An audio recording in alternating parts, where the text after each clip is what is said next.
এটা আমি বলি, আমি যখন মৌলভী সাহেবের সম্বন্ধে কথা বলতে গেছি, আমার কথা বিচার করে না যাই না, আমি মিথ্যা কথা কোনো সময় বলি না।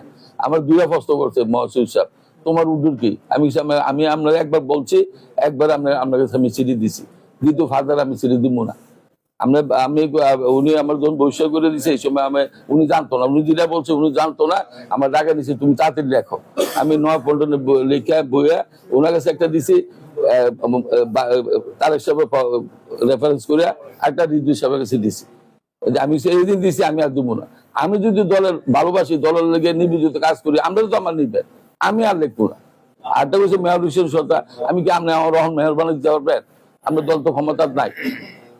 আপনারা যে সময় আল্লাহ দিলে ক্ষমতা এই সময় এটা বিবেচনা করে ওরা দুইটা কথা করে আমি আই করছি। আসলে আমি তো আপনার কাছে বলছি, আবার বলি শুরু করে, আসলে আমি তো ডাইরেকশনের পক্ষে।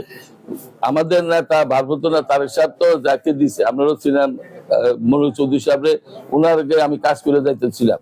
কিছু আমি দেখছি ওনার বিপক্ষে যে এসি সাহেব বারবারই বলতেছে আজকে নমিশন নিয়ে আইতেছে, মানুষের বিভ্রান্তি করতেছে।